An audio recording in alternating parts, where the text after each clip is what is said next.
사순절 32일째 새벽을 맞이했습니다. 사도신경으로 우리의 신앙을 고백하시겠습니다. 나는 전능하신 아버지 하나님, 천지의 창조주를 믿습니다. 나는 그 유일하신 아들 우리 주 예수 그리스도를 믿습니다. 그는 성령으로 잉태되어 동정녀 마리아에게서 나시고 본디오 빌라도에게 고난을 받아 십자가에 못 박혀 죽으시고 장사된 지 사흘 만에 죽은 자 가운데서 다시 살아나셨으며 하늘에 오르시어 전능하신 아버지 하나님 우편에 앉아 계시다가 그로부터 살아있는 자와 죽은 자를 심판하러 오십니다. 나는 성령을 믿으며 거룩한 공교회와 성도의 교조와 죄를 용서받는 것과 몸의 부활과 영생을 믿습니다. 아멘.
하나님의 말씀을 봉독합니다. 하나님의 말씀은 마태복음 27장 27절 말씀부터 31절 말씀입니다. 31절 말씀 우리 함께 봉독하시겠습니다. 이에 총독의 군병들이 예수를 데리고 관정 안으로 들어가서 온 군대를 그에게로 모으고 그의 옷을 벗기고 홍포를 입히며 가시관을 엮어 그 머리에 씌우고 갈대를 그 오른손에 돌리고 그 앞에서 무릎을 꿇고 희롱하여 이르되 유대인의 왕이여 평안할지어다 하며 그에게 침 뱉고 갈대를 빼앗아 그의 머리를 치더라. 희롱을 다한 후 홍포를 벗기고 도로 그의 옷을 입혀 십자가에 못 박으려 하고 끌고 나가니라. 아멘. 예수님의 그 십자가의 처형은 역사적 사실입니다. 빌라도의 보고서를 통해서도 보면 예수님의 그 십자가의 사형을 어떻게 진행했는가를 아주 명료하게 기록을 하고 있습니다. 그러나 예수님께서 십자가에 달리시기 전 그 예수님 받으신 재판은 어느 것 하나 정식으로 이루어진 것이 하나도 없습니다. 예수님을 체포한 시간이 밤늦은 시간이었고 예수님을 체포하자마자 바로 가야바의 뜰로 또 빌라도의 법정으로 예수님을 끌고 갔다라고 그렇게 말할 수 있습니다. 여러분, 한 사람의 어떤 그 죄를 다루기 위해서는 어떤 그 여러 가지 이 법적인 조항들이 이루어져야 됩니다. 먼저는 왜 이 사람이 이 재판장에 서게 되었는가, 재판을 받게 되었는가, 거기에 대한 기소를 해야 됩니다. 그럼 기소위원은 이 사람이 어떤 잘못을 저질렀는가, 그에 대한 자세한 어떤 그 죄를 찾아서 기록을 합니다.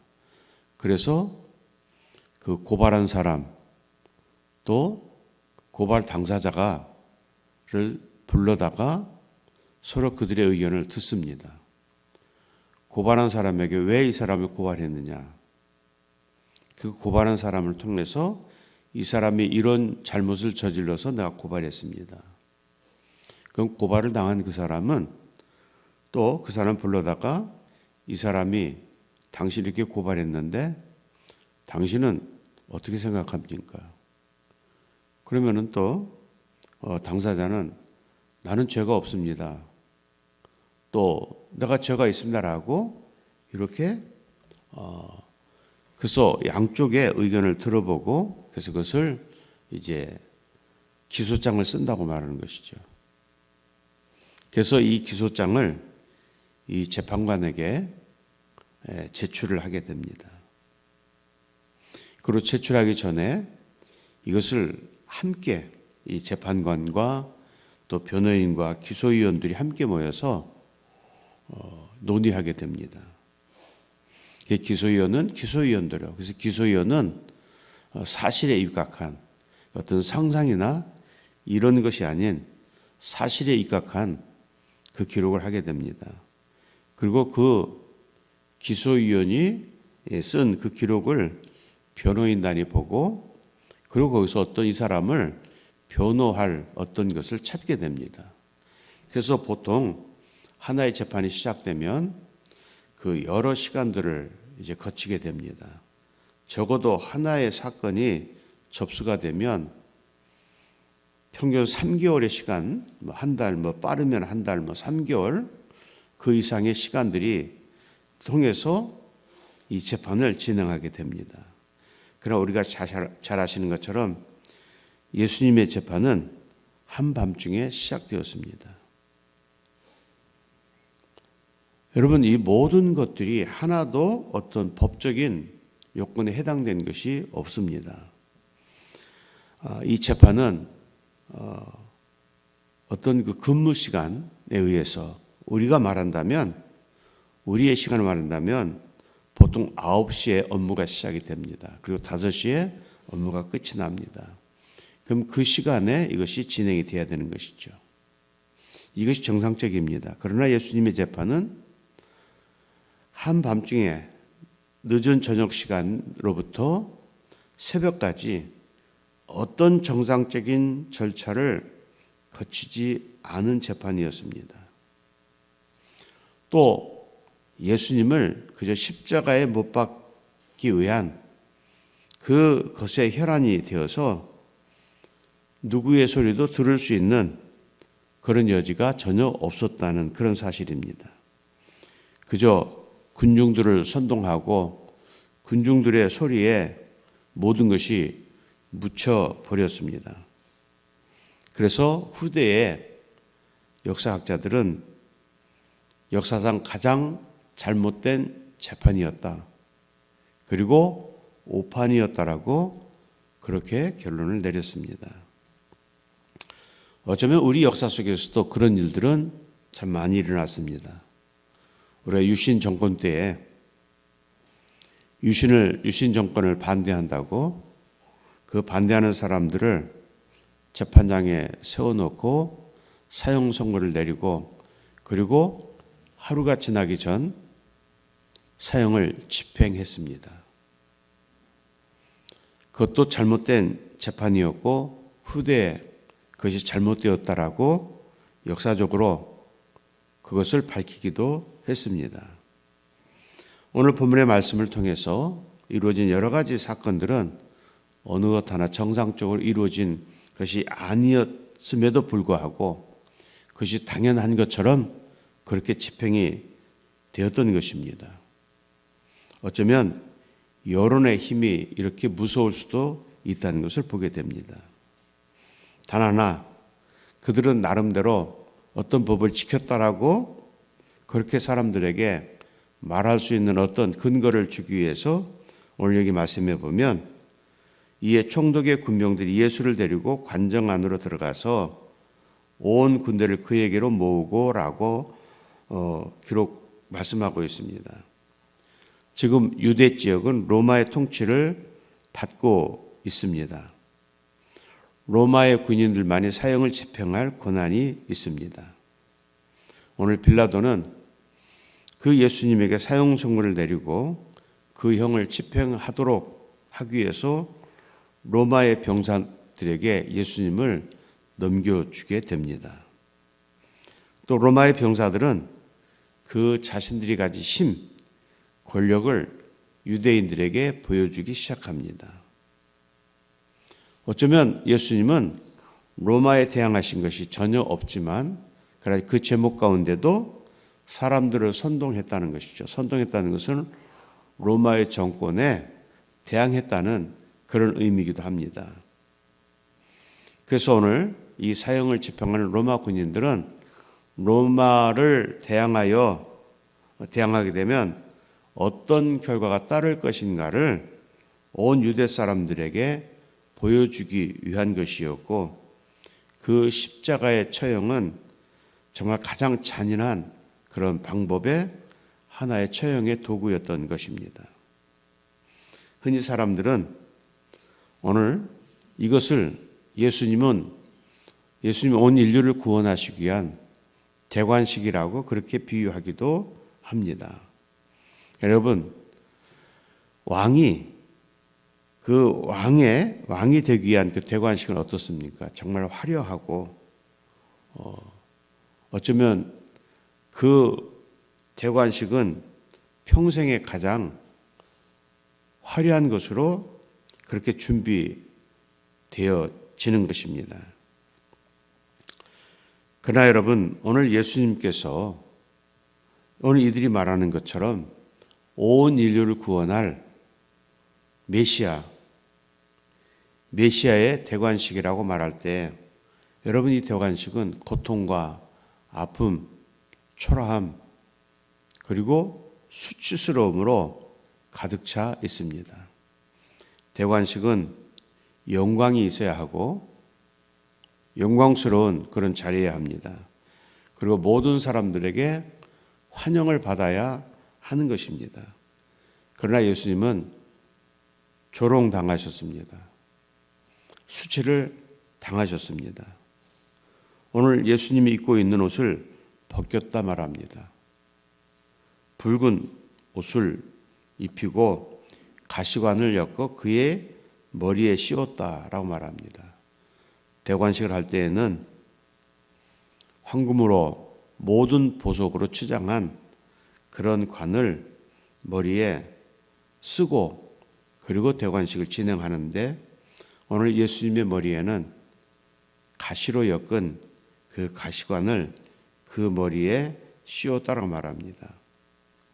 그리고 갈대를 그 오른손에 돌리고 여러분 대관식을 진행할 때는 어떤 권력의 어떤 상징인 그런 지휘봉이라고 말할 수 있을까요?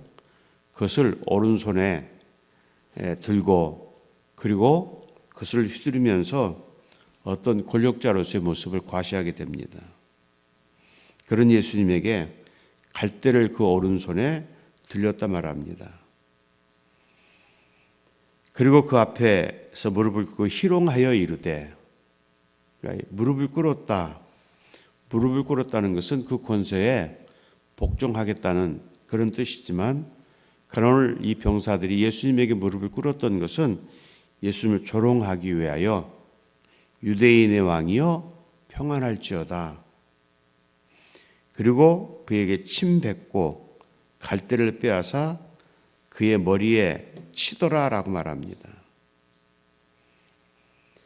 거룩한 어떤 향기름을 바르는 의식 대신 예수님의 침을 뱉으며 조롱했습니다. 오늘 로마의 병정들은 유대인들뿐만 아니라 온 인류의 왕인 예수님을 그렇게 조롱했습니다.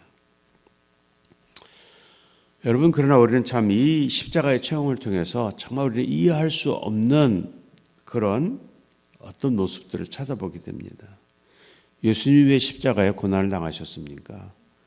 왜 그 엄청난 그 고통과 절망 수치를 당하셨습니까? 그것은 온 인류라고 말씀합니다. 온 인류의 죄를 대신하시기 위해서, 그리고 모든 죄인들을 구원하시기 위해서라고 말씀하셨어요. 오늘 예수님의 십자가의 처형은 오늘 이 십자가에 못 박은 사람들까지도 그 죄를 용서하시기 위해서 십자가를 지셨다라고 말씀을 하고 있습니다. 우리는 흔히 어떤 사건을 바라보면서 그렇게 생각해 볼 때가 있습니다. 어떻게 저런 사람이 구원받았다고 말할 수 있는가? 도무지 이해하지 못할 때가 오늘 우리에게도 있다는 것이죠. 목사인 저에게도 있고 여러분들에게 있습니다. 그래서 우리는 흔히 그렇게 생각합니다. 다 구원받아도 너는 구원 못 받아. 다 천국 가도 너는 절대 천국 가면 안 돼. 너는 지옥 가야 돼. 이게 믿음을 가진 우리들에게도 종종 일어나는 그런 생각들입니다. 그런데 예수님은 우리가 안 되라고 하는 그 사람까지도 예수님은 죄를 회개하고 돌아오면 그들을 모두 하나님의 거룩한 백성으로 받아주시겠다고 말씀하셨고 약속하셨습니다. 그래서 주님 앞에서는 어느 누구도 죄인일 수 없다는 것이죠. 주님은 주님 앞에 돌아오는 자에게 의로운 자라고 그렇게 말씀하셨습니다. 여러분, 주님이 말씀하실 때에 우리는 그 말씀을 이해는 합니다. 이해는 하지만 그것을 우리는 받아들이지 못하는 것이 남들의 어떤 이야기가 아니라 그건 나의 모습이고 나의 생각이기도 합니다. 오늘 예수님은 말씀드린 것처럼 예수님의 십자가에 못 박기 전 그 엄청난 그 조롱, 수치를 안겨드렸습니다. 그러나 주님은 그 모든 조롱과 수치를 다 받으셨습니다. 그리고 십자가에서 마지막 하신 말씀, 아버지여, 저들이 알지 못하여 저지른 죄이오니 저들의 죄를 용서해 주옵소서. 아버지, 내 영혼을 아버지 손에 맡깁니다. 그리고 운명하셨다는 것이죠. 여러분, 감히 어떻게 우리가 예수님의 그 모든 것을 이해할 수 있겠습니까? 이해할 수 없습니다. 이해할 수 없기 때문에 우리는 때로 오해하며 살아가고 있습니다. 내 생각이 옳은 것 같고 내가 생각하는 것이 진리인 것 같지만, 그러나 오늘 이 십자가의 처형 당하신 예수님의 그 모습과 예수님이 행하신 그 모습들을 바라보면 결코 우리는 우리의 주관적인 생각으로만 그것을 결론 지을 수밖에 없는 것입니다. 주님은 친히 그 십자가를 통해서 정말 그 죄인들을 사랑하시는 그 모습이 어떤 것인가를 우리에게 친히 보여주셨습니다. 사순절이 깊어져 가고 있습니다. 사순절은 이해할 수 없는 하나님의 사랑을 이해하고, 그리고 이해할 수 없는 그 사랑을 나의 삶에서 표현하고, 그리고 그것을 실천하는 것입니다. 오늘 귀한 시간, 오늘 주님의 십자가의 처형을 바라보면서 그 수치와 그 고난과 절망을 통해서 우리의 죄가 용서되고, 그리고 하나님의 거룩한 자녀의 반열에 우리를 서게 하셨습니다. 그 은혜가 온전히 오늘 우리에게 함께 하실 줄 믿습니다. 이 은혜가 오늘도 우리 모두에게 함께 하시기를 주님의 이름으로 축원을 드립니다. 하나님 아버지, 감사합니다. 지난 밤도 주의 은혜 안에 저희를 품어주시고 평안한 밤을 보내게 하시고, 귀한 시간 주님 성전에서 예배하게 하심을 감사드립니다. 하나님, 오늘 예수 그리스도의 십자가의 처형의 이 모습을 보면서 그 주님이 재판받으시는 그 모습을 기억할 때에 어느 것 하나 정상적으로 이루어진 것이 없었습니다. 그저 주님을 십자가에 못 박기 위해서 혈안이 되었고, 그래서 군중들을 선동하고 군중들의 소리에 묻혀서 예수님의 재판은 정상적인 것이 없었지만, 그러나 그것이 그 사람들에게는 정상적인 것처럼 몰아가면서 그 수치스러운 십자가를 지게 했습니다. 그럼에도 불구하고 예수님은 십자가에 달리셔서 마지막 운명하시기 전, 아버지여, 저들의 죄를 용서해 주옵소서, 저들이 하는 것을 알지 못하기 때문입니다라고 그렇게 하나님 앞에 중보기도 하시면서 그 주님을 조롱했던 자들, 주님을 십자가에 못 박고 죽게 했던 자들까지도 그 용서의 대상으로 삼으셨던 것을 봅니다. 주님, 구원받은 우리들, 주님의 은혜 아래 살고 있는 저희들, 우리는 그 사실을 다 이해하지 못하고 있습니다. 그저 내 생각이 옳은 것처럼 그렇게 살아가고 내 생각이 진리인 것처럼 판단할 때가 너무도 많이 있습니다. 주님, 사순절이 깊어져 가고 있습니다. 사순절을 통해서 그 주님의 십자가의 사랑과 우리를 용서하시기 위한 그 주님의 마음을 배우고 담고 우리의 삶에서 실천하는 그런 삶이 바로 사순절의 참된 의미인 줄 믿습니다. 하나님, 우리에게 이 마음을 주시고 너는 안 돼가 아니라 주님의 은혜 안에서 모두가 될 수 있다는 그 사실을 믿고, 그리고 이 받은 은혜를 우리가 함께 나누고 선포하며 살아갈 수 있도록 도와주실 줄 믿습니다. 용서받을 수 없다라고 그렇게 우리가 생각하는 그들에게도 주님은 자비의 손길로 오셨습니다. 주님, 그 자비로우신 주님의 손길이 오늘 우리를 만져주시고 이 시간 이곳에 오셔서 우리의 간구와 우리의 기도와 우리의 모든 소원을 주님이 아시고 받으시고 어루만져 주실 때에 모든 문제가 해결될 줄 믿습니다. 우리의 작은 신음소리까지 기억하시는 하나님께서 우리가 구하고 원하는 모든 것들을 아시고 우리가 구하는 것 더 좋은 것으로 귀한 것으로 채워주실 줄 믿습니다. 이 하루가 주님과 동행하는 복된 날 되기를 간구하오며 예수 그리스도 이름 받들어 감사하며 기도하옵나이다. 아멘. 하늘에 계신 우리 아버지 이름을 거룩하게 하시며 아버지의 나라 오게 하시며 아버지의 뜻이 하늘에서와 같이 땅에서도 이루어지게 하소서. 오늘 우리에게 일용할 양식을 주시고 우리가 우리에게 잘못한 사람을 용서해 준 것 같이 우리 죄를 용서해 주시고 우리를 시험에 빠지지 않게 하시고 악에서 구하소서. 나라와 권능과 영광이 영원히 아버지의 것입니다. 아멘.